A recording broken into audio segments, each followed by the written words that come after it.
Hello. Tonight we are taking a long journey back in time. We're travelling beyond the grand epics of Hollywood, beyond the stories of emperors and generals, and into the world where history truly breathed. If you are enjoying these stories, a quick like or even a subscribe would mean the world to me. It helps more than you know, and I am always curious to know where you're all listening from. So please drop a comment with your location and what time it is there. It's always a quiet joy to see our small global community connect through these journeys. Now, dim the lights, close your eyes, let the sound of my voice be your guide, and let the world you know dissolve. Soundscape. The forest sounds become a little richer. We can now hear the soft crunch of leaves underfoot and the occasional snap of a twig. Before you're a slave, you're a child of the forest. Your world is a boundless sea of green and brown, roofed by a sky that changes with the seasons. You belong to the Aedui, a people of Gaul. Your village is not a place of stone and sharp angles, but of soft curves and living things. The homes are round, made of woven hazel branches packed with clay and straw, their thatched roofs looking like shaggy sleeping beasts nestled in the clearing. They smell of earth, of wood smoke, of the people who live within them. It is the smell of safety. You're young. Life is measured not in years, but in the rhythm of the seasons. There is sun time and dark time. Sun time is a riot of life. The forest floor is thick with ferns and flowers you know by name. The days are long, filled with the shouts of games, the splash of bodies in the cold, clear stream, and the endless work of gathering, hunting, and building. You learn to read the tracks of deer and boar. You learn which mushrooms will feed you and which will send you on a spirit journey from which you may not return. Your hands are stained with the juice of wild berries. Your hair is often tangled with leaves. Dark time is a withdrawal. The world shrinks to the warmth of the central longhouse. The wind howls outside, a hungry wolf circling the village, but inside there is the light of the fire. Fire is life. It is the heart of your people. In its flickering, dancing light, the elders tell the stories. They are not written in books, they are etched into memory. They are stories of the gods who walk in the woods, of ancient heroes who fought giants, of the creation of the world from the body of a sleeping god. You sit at your grandfather's feet, his face a landscape of wrinkles, his voice a low rumble like stones in a riverbed. He tells you of the soul, how it is not trapped inside the body, but is a part of the great soul of the forest itself. He tells you that to die is simply to be reabsorbed, to become the wind, to become the rain, to become the new grass in spring. You are not afraid of death. You are a part of a circle that does not end. Your family is this circle made small. Your father is a strong, quiet man. His authority comes not from shouting, but from the quiet confidence in his hands. He can shape wood into a bow, flint into a razor-sharp axe head, and read the mood of the sky from the movement of the clouds. Your mother is the keeper of the hearth. She knows the secrets of the herbs that heal, the songs that soothe a crying baby, and the precise moment when the grain for the bread has been ground fine enough. Her love is not in soft words, but in the warm, heavy weight of the fur blanket she drapes over you on a cold night. Life is not easy. Hunger is a frequent visitor in the dark time. Sickness can take a child in a single night of fever. A wolf pack can steal a sheep, a vital piece of the village's wealth. But these hardships are part of the rhythm. They are challenges to be met together. When a family's hut is damaged in a storm, the entire village comes together to rebuild it. When the hunters return with a great stag, the entire village shares in the feast. Your life is woven into the lives of others. You are never truly alone. Let us settle into a single day, one of the last days of your freedom, though you do not know it. It is late summer. The air is warm and golden, filled with the lazy hum of bees. You wake with the first light. You don't wake to an alarm, but to a subtle shift in the quality of the light filtering through the smoke hole above. You stretch, feeling the satisfying pull in your young muscles. The day awaits. Your first task is to check the snares you set yesterday at the edge of the forest. You walk alone, but not in fear. The forest is your second home. You move quietly, your bare feet making almost no sound on the mossy earth. You greet the ancient oak tree you pass every day, placing your palm on its rough bark for a moment, a silent acknowledgement of its spirit.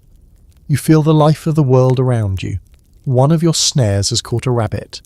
It is a clean catch. You feel a pang of regret for the small life taken, as you have been taught to, but also a surge of pride. You have provided. You will bring food back to your family. You secure the rabbit to your belt and continue on your way, resetting the other snares. Returning to the village, you see your father working outside. He is repairing a chariot wheel, a task of great skill. He sees you and your catch, and he gives you a short, approving nod. That single nod fills your chest with more warmth than any fire. It is a nod that says, "You're learning. You're becoming a man. You are one of us." You spend the rest of the morning with the other youths, practicing with your bows. There is much laughter and competition. You're not the best archer, but you are getting better. Your arrow flies true and thuds into the straw-stuffed target. The satisfaction is immense. It is the feeling of effort turned into result. The midday meal is simple and good, a thick stew of barley, root vegetables, and a little of the rabbit you caught. You eat with your family, the conversation easy and familiar. Your mother asks about your archery practice. Your father tells a short, funny story about a clumsy fox he saw that morning. In this moment, the world is perfect. It is whole. In the afternoon, you join a group heading to the river to fish. The sun is hot on your skin. The water is cool and refreshing. You stand thigh-deep in the current, a simple wooden spear in your hand, waiting with patient stillness for the flash of a silver fish in the clear water. Time seems to slow down. There is only you, the water, the sun, and the patient hunt. You are completely present in the moment. You are not thinking of yesterday or tomorrow. You are just being. As evening approaches, a sense of peace settles over the village. The day's work is done, families gather, the smell of cooking fires fills the air. You sit with your friends, watching the younger children play. You feel a deep contentment. This is your life, this is your people, this is your world. You believe, with the certainty of youth, that it will always be this way. The sun will always set, the fire will always be lit, and the stories will always be told. You look up at the sky, a brilliant canvas of orange, pink, and deep violet. You feel its vastness, but it doesn't make you feel small. It makes you feel connected. You're a part of that sky, and it is a part of you. You take a deep breath of the cool evening air, and you feel, in every fibre of your being, the simple, profound, and beautiful truth of being alive and free. Hold on to this feeling, etch it into your memory, the feel of the grass beneath your feet, the taste of fresh water, the sound of your father's nod of approval, the warmth of the community fire, the boundless expanse of the evening sky, because a new sound is about to arrive, a sound that will tear your world apart, a sound that does not belong in the rhythm of your life, the sound of iron, the sound of empire, the sound of Rome, and it is getting closer. Let us return to that perfect golden evening in Gaul, to that feeling of profound peace. Hold it in your mind for one last moment. The warmth of the fire, the taste of the meal, the vast welcoming sky. Because now the rhythm changes. The heartbeat of the forest is being replaced by another beat, the beat of a drum, the marching pulse of an empire. Let us listen as that sound grows closer. Soundscape. The rhythmic marching sound becomes more defined. It is now clearly the sound of hundreds of feet hitting the ground in unison, accompanied by the faint clinking of metal. You are sitting with your friends, your back against a smooth river stone, still warm from the day's sun. At first you think the sound is in your own head, a strange echo of your own heartbeat. But then you see the flicker of confusion in your friend's eyes. He has heard it too. A hush falls over your small group. The children's laughter falters, then stops. The entire village seems to pause, listening. The sound is not of the forest, is not the gallop of a deer or the rumble of a distant storm. It is a sound of relentless mechanical purpose. It speaks of something large, something organised, something that does not belong in your world of natural flowing rhythms. Your grandfather, the elder, rises slowly to his feet. His face, usually a calm map of wrinkles, is now a tight mask of concern. He looks to the west, towards the setting sun, from where the sound is coming. An unspoken question hangs in the air, thick and heavy like storm clouds. Then through the trees, you see a glint of light, a flash of setting sun on polished metal. Then another and another. It is as if the forest itself is growing a crop of deadly metallic thorns. The men of the village grab their spears and axes. These are tools for hunting and building, not for war against an army. Your father shoves you towards your mother, his voice low and urgent. Get inside the longhouse now. There is a command in his tone you have never heard before. It is the sound of fear. But it is too late. There is no time to hide. They are not approaching. They are upon you. Soundscape. Abruptly, the disciplined marching erupts into a full-blown assault. The piercing shriek of a Roman officer's whistle, the terrifying war cry of the legionaries, the clang of swords against shields, the splintering of wood, and the sudden sharp screams of your people. The world dissolves into a nightmare of sound and motion.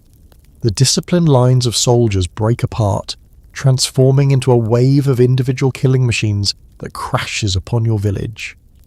You see a man in an impossibly intricate metal armour, his face hidden behind a helmet, cut down a neighbour with a single brutally efficient stroke of a short, broad sword.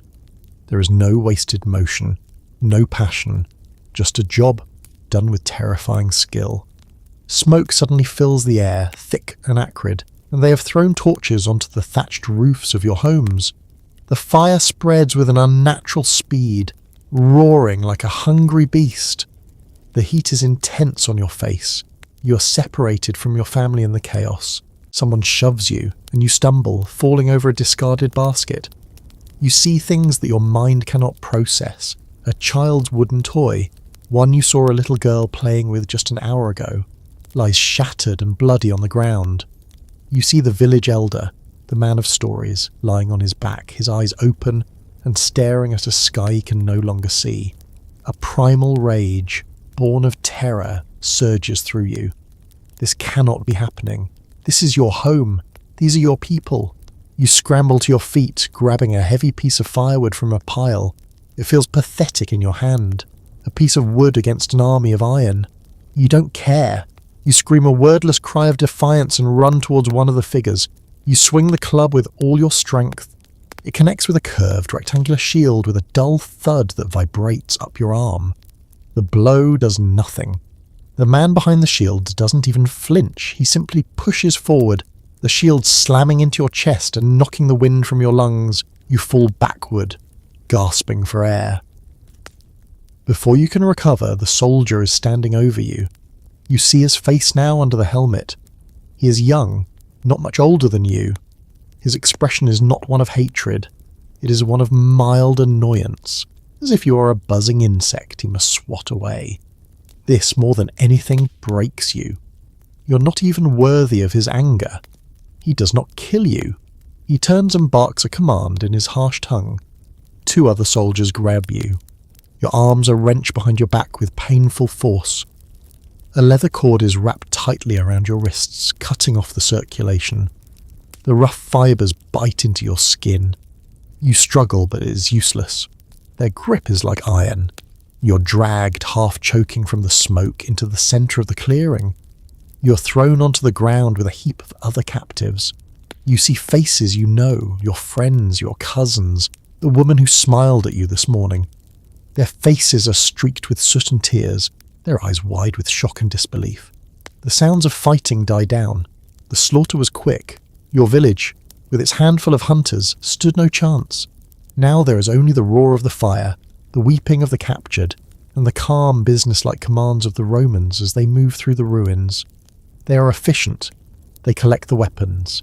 They round up any stray livestock. They sort through the captives, separating the men from the women, the young from the old. You are shoved into a line with other young men deemed fit for labour. You search desperately for a sign of your family. You see your mother, herded with the other women, her face a mask of silent grief. You cannot find your father. You scream his name, a guard backhands you across the face. The message is clear. You are no longer allowed a voice. You are no longer allowed a name. The process is swift. The wounded who are deemed unable to travel are dispatched with a chilling lack of ceremony.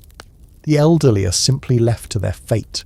The valuable captives, the strong, the healthy, the young, are bound together in a long line, a coffle, with a single long rope. The end comes when a Roman officer on a powerful horse rides to the front of your line. He gives a sharp command.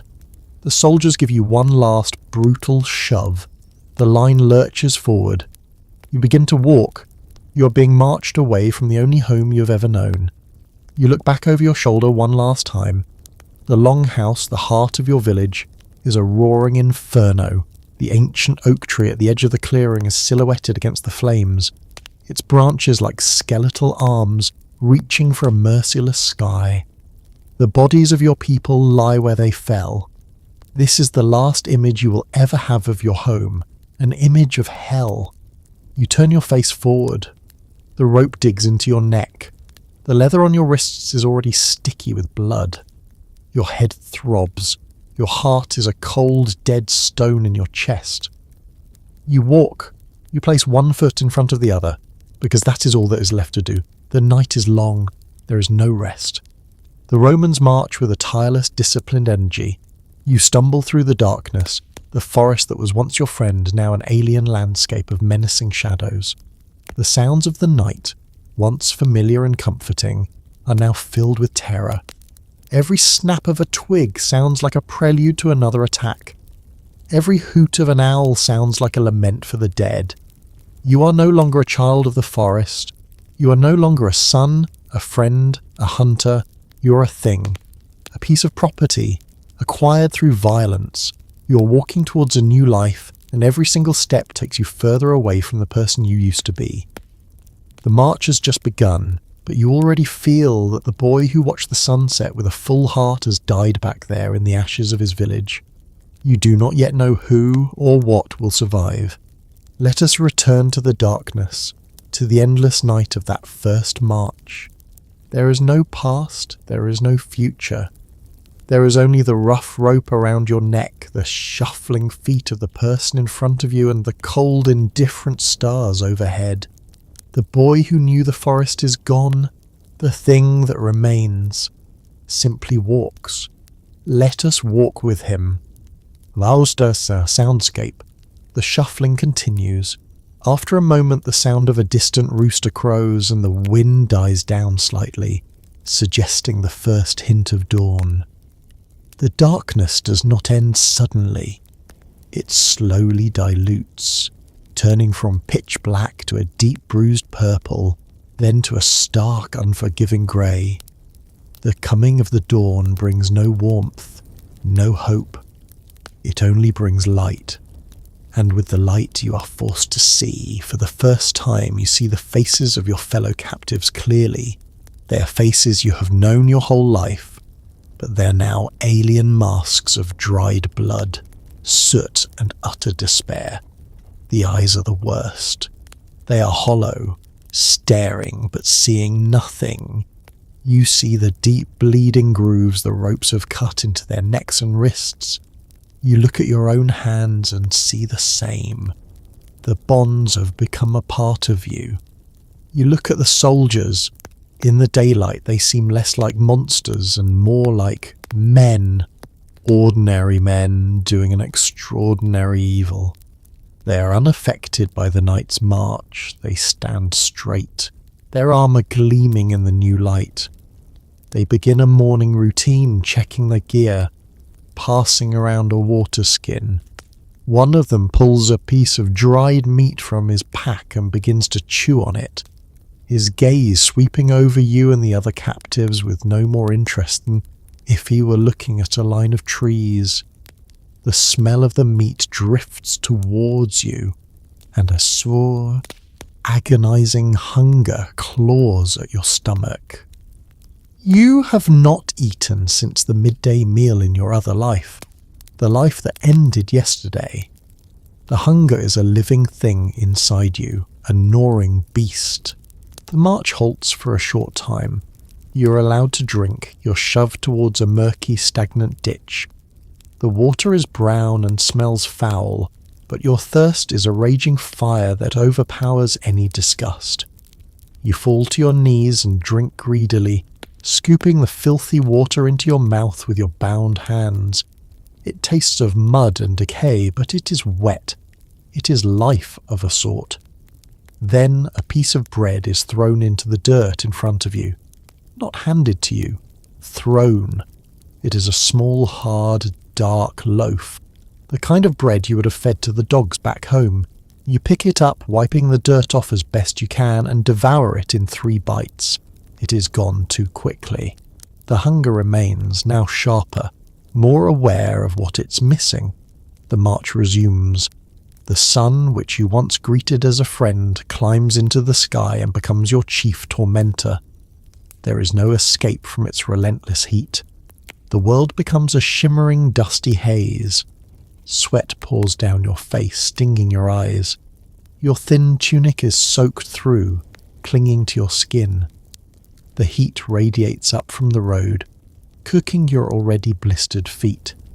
Days bleed into one another. The concept of a day, with a morning, a noon, and an evening, dissolves. There is only the march and the brief, inadequate pauses. Time becomes a flat circle of pain. Step, breathe, step, breathe.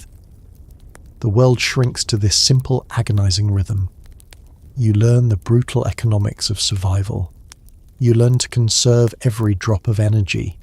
You learn to walk in a state of half sleep, your mind shut down, your body moving on pure mechanical instinct. The wall you began to build inside your mind grows thicker, stronger.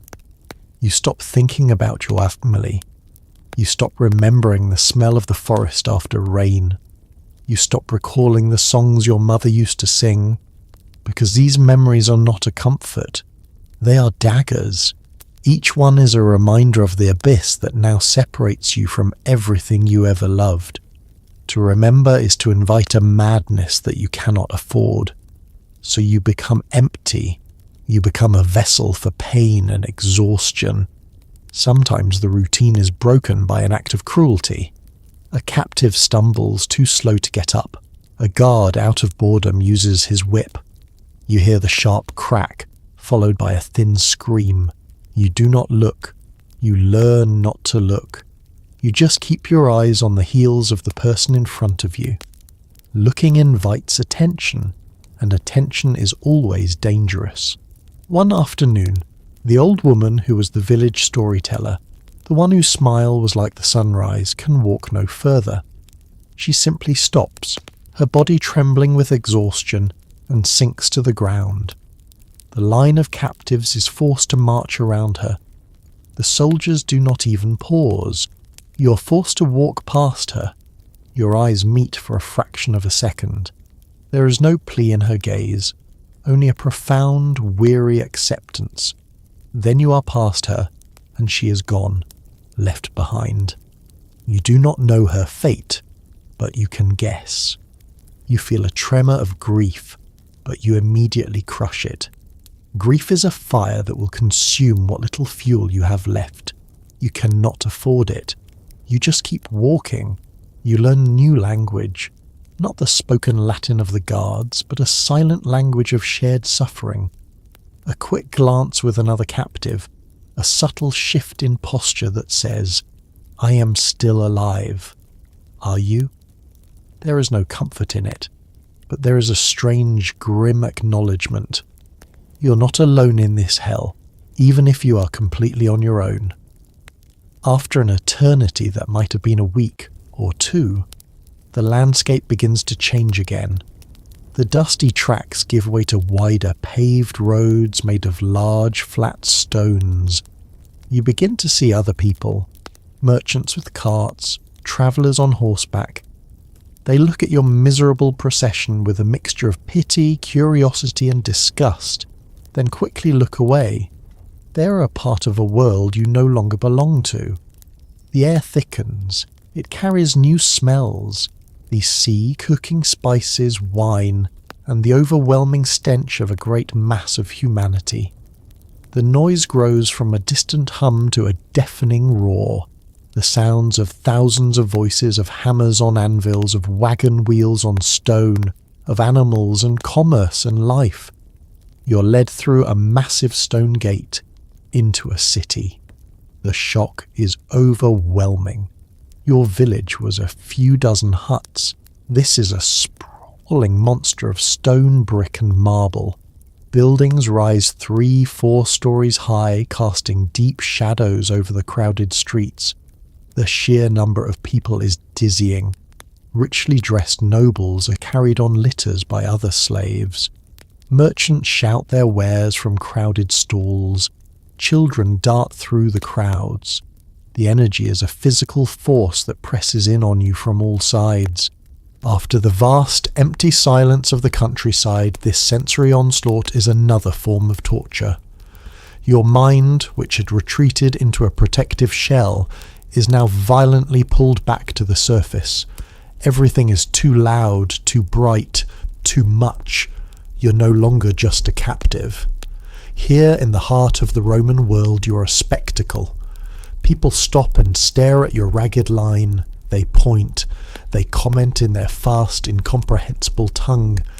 You feel the weight of their eyes upon you, and with it, a new and profound shame. In the wilderness, you are just a suffering creature. Here, you're a public exhibition of misery.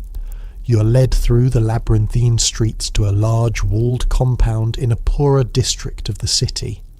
The gate groans open to reveal a dusty, crowded courtyard. It is the slave market. But it is not just a place. It is a factory. A factory for breaking what is left of the human spirit. You are untied from the main rope, and your wrist bonds are finely cut. The relief is so intense it is almost painful. Blood, thick and tingling, rushes back into your numb, swollen hands.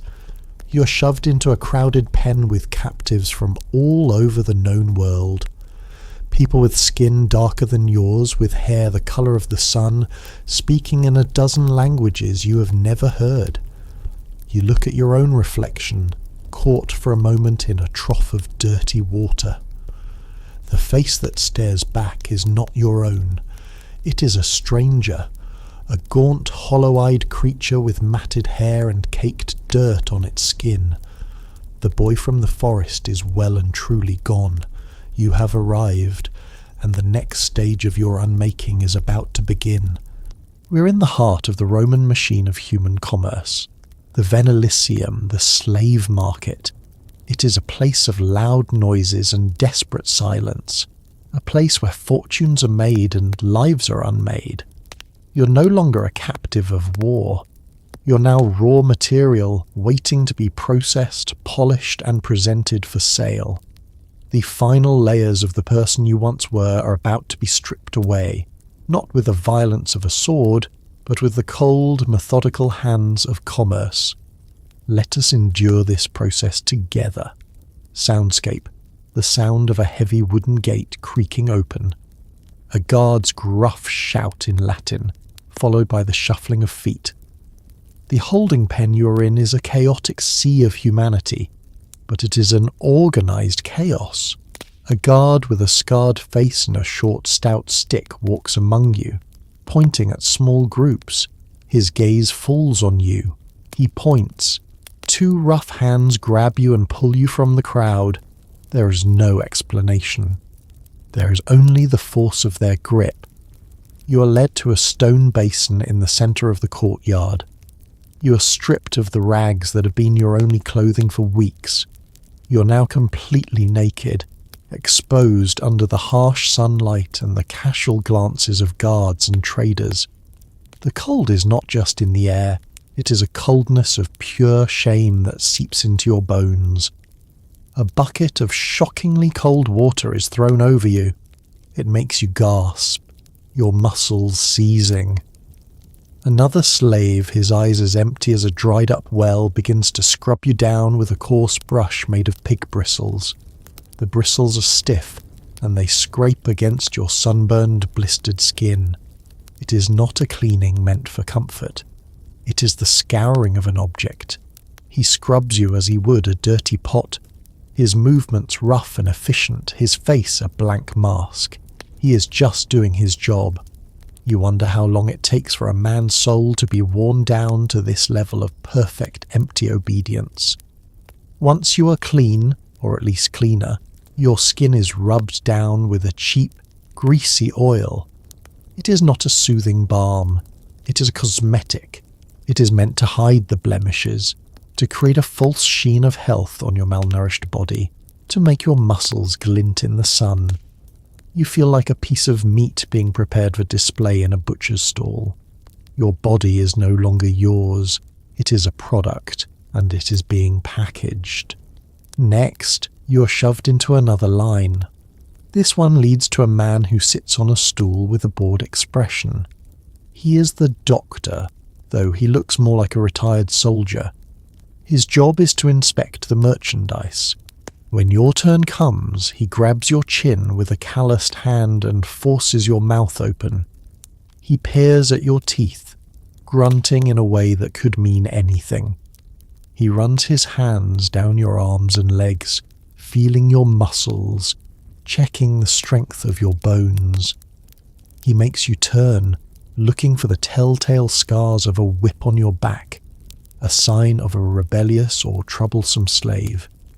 He is assessing your value, your durability, your potential for profit and loss, with the same detached air a carpenter would use to inspect a piece of lumber. He seems satisfied. He nods to an assistant who approaches you with a small wooden plaque on a string. This is the titulus. He hangs it around your neck.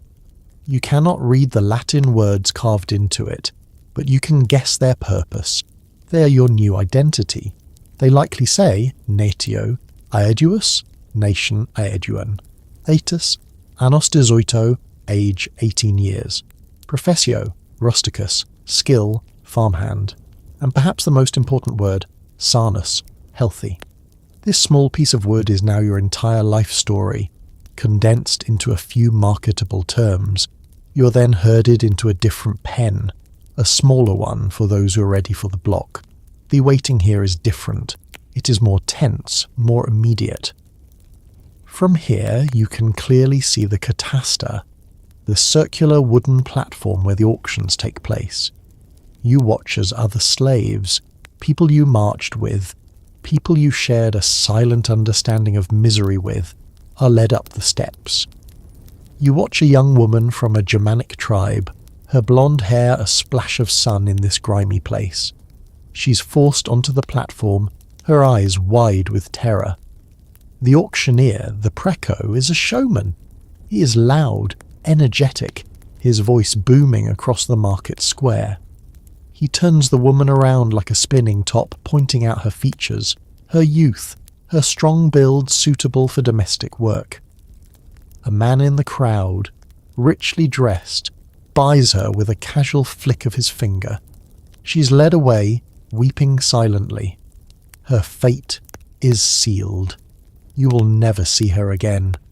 You watch a strong, muscular man from Iberia, a man who fought like a lion when you were captured.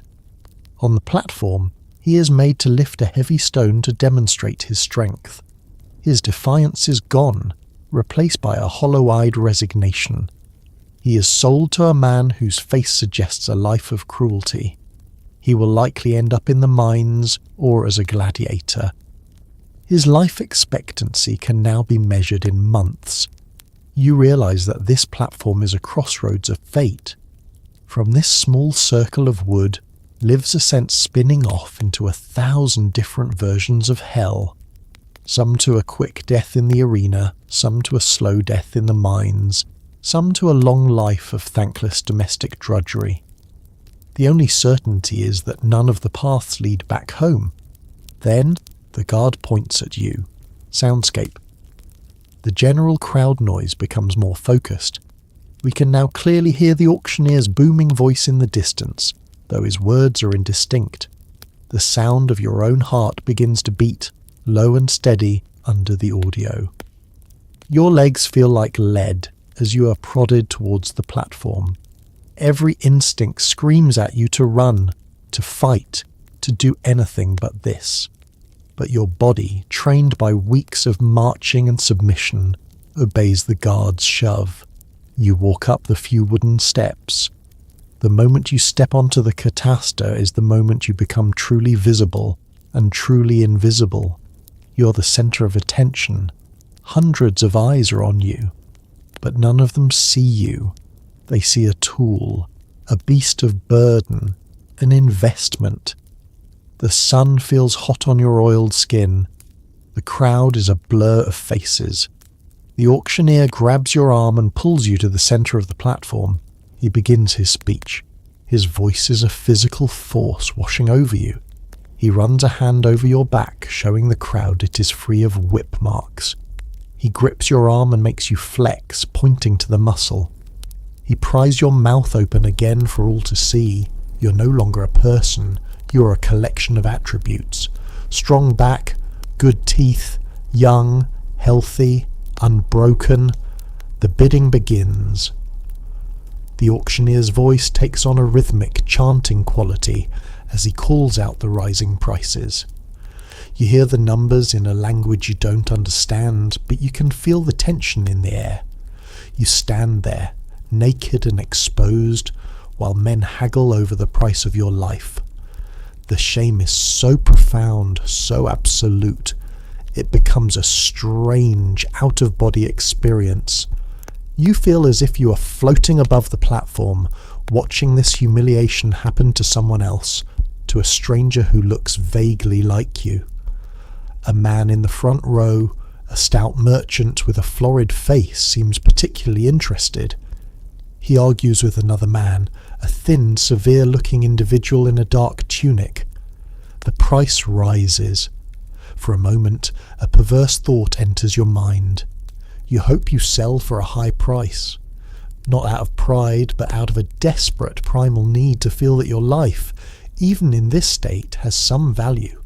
Then it stops. The auctioneer shouts a final price, bangs a small wooden gavel on a block and points decisively at the thin, severe-looking man. It is done. You have been sold. Your fate, for the second time in as many months, has been decided by a stranger. The guard pulls you off the platform. You're led through the crowd, which parts for you without a second glance. They're already focused on the next product to be displayed. You are brought before your new master. He looks at you, his eyes cold and appraising. There is no warmth in his gaze, but there is no overt cruelty either. There's only the look of a man who has just made a practical purchase. He hands a small bag of coins to the trader. The transaction is complete. He speaks a single word to you in Latin, a word you do not understand. Then he turns and begins to walk away, expecting you to follow, and you do. You fall into step behind him, a dog following its new owner. You do not know his name. You do not know where you're going. You do not know if he is a kind man or a monster. All you know is that your life now belongs to him. As you walk away from the noise of the market, a new, terrifying silence descends. It is the silence of a future that is utterly, completely unknown. The transaction is complete. A life has been exchanged for a handful of silver. You now belong to the severe-looking man. You do not know his name. You do not know his purpose. You have left the chaotic world of the market and entered a new, terrifying silence. It is the silence of utter powerlessness. Your life is now a story being written by someone else, and you have no choice but to turn the page. Let us walk with him, out of the city, and towards the next chapter of this unfolding fate. Soundscape. The footsteps continue on the dusty road. The sounds of the city fade completely, replaced by the vast empty sound of the countryside. You follow your new master through the city's less crowded back streets. He walks at a brisk, steady pace, never once looking back to see if you are following. He assumes your obedience, and he is right to do so. The fight you had in you died in the ashes of your village. The defiance was beaten out of you on the long march. The shame of the auction block has hollowed out whatever was left. Now there is only a dull animal instinct to survive, and that instinct tells you to follow. He leads you out of a different city gate than the one you entered. Before you lies the open countryside of Italy. It is beautiful in a way that hurts to look at. Rolling hills are bathed in the warm golden light of the late afternoon. Cypress trees stand like dark green sentinels against the blue sky. The air is clean and smells of wild herbs and sun-baked earth. It is a beauty that feels like a cruel joke, a paradise you're not allowed to be a part of. You're merely a ghost walking through it. Your master is not a conversationalist. The silence stretches for hours, broken only by the sound of your footsteps and the wind. He is, you realize, not the final owner. He is a mango, a professional slave dealer, or perhaps an agent for a much wealthier man. He treats you with a cold, professional detachment. You're not a person to him. You're cargo being delivered. As dusk begins to settle, he finally stops. He gives you a piece of hard bread and a chunk of salty cheese from his pack, and motions for you to drink from a stream. It is the most substantial food you've had in weeks. You eat it slowly, trying to make it last. The small act of kindness feels confusing. It is not kindness, you realize. It is asset protection. He is simply ensuring his newly purchased goods arrive in working condition. You sleep that night in the open, your wrist tied by a short rope to his. Even in sleep, you're not free. The journey continues like this for 2 more days. You walk from sunup to sundown, the silence broken only by the necessities of the road. You learn to read your master's moods from the set of his shoulders, the pace of his walk. You learn to anticipate his needs, to be ready to move when he is, to be still when he is. You are learning the first, most essential lesson of slavery, to erase yourself, to become a shadow that predicts the movements of its owner. On the 3rd day, you arrive. Soundscape. The wind carries the distant, faint sound of a bell ringing, and perhaps the lowing of cattle. The atmosphere becomes one of vast, organized labor. It is not a town or a villa, it is a territory. As far as the eye can see, the land has been tamed and organized into a vast checkerboard of fields, vineyards, and olive groves. This is a latifundium, one of the great agricultural estates that are the backbone of Rome's power. In the far distance, on a commanding hill, sits a large, imposing villa, its whitewashed walls gleaming in the sun. But your path does not lead there. It leads towards a cluster of long, low, functional-looking buildings at the base of the hill. As you get closer, you see them. Other slaves, hundreds of them toiling in the fields. They move with a slow, synchronized rhythm like a colony of ants. Their backs are bent. They do not look up as you pass. Your master leads you to the largest of the low buildings, a grim, functional structure of stone and timber. A man emerges to meet you. He is tall and powerfully built, with skin baked dark by the sun and arms corded with muscle. He wears the same rough tunic as the field slaves, but he carries himself with an air of absolute authority. A heavy whip is coiled and tucked into his belt. This is the overseer, the Villicus. Your master speaks to the Villicus in rapid, businesslike Latin. He hands over a clay tablet, your bill of sale. The Villicus glances at the tablet, then gives you a long, slow look. His eyes are cold, and they miss nothing. It is the look of a wolf assessing a new lamb. He is not judging your character or your spirit. He is calculating your breaking point. He is measuring your capacity for labor and pain.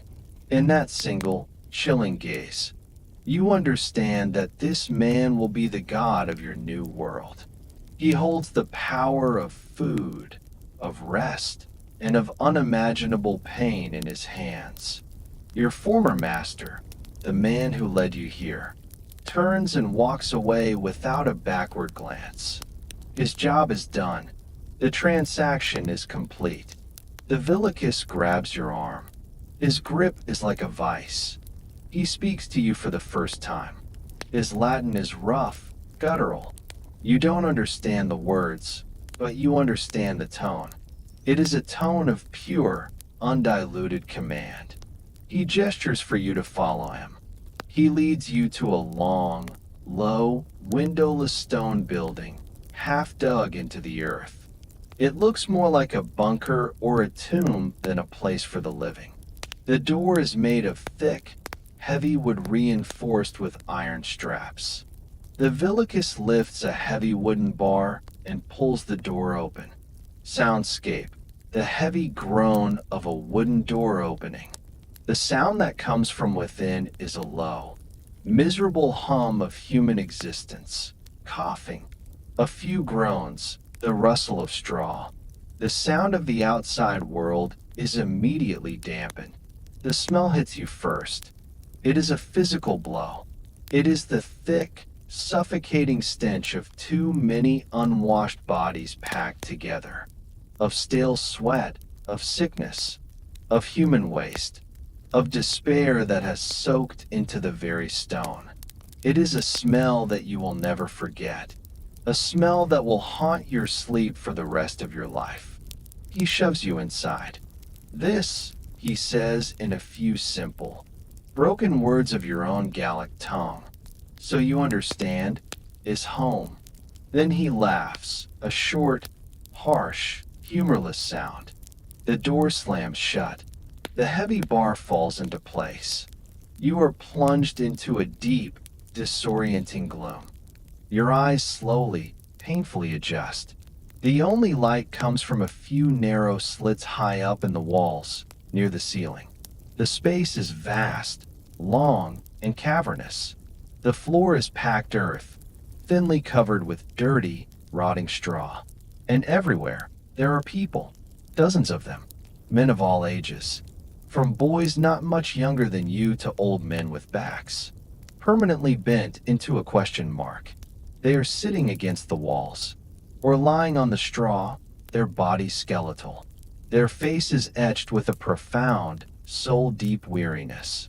This is the ergastulum, the slave barracks, a prison for the living. You find an empty patch of wall and slide down to the floor. Your body is trembling, though not from cold.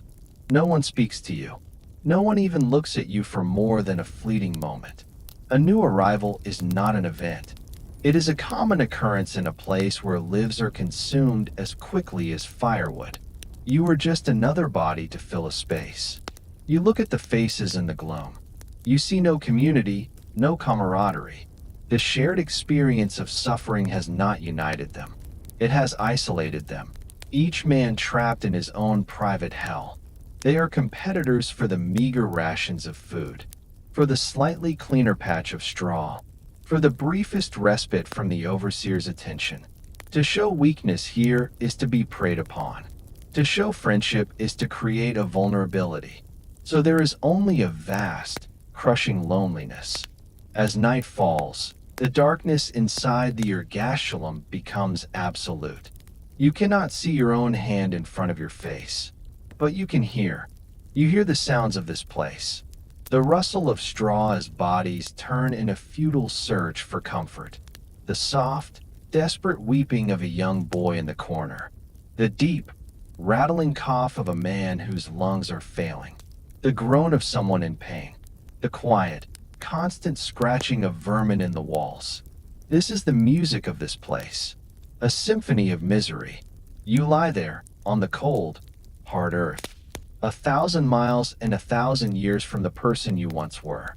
The boy who listened to stories by a warm fire is gone.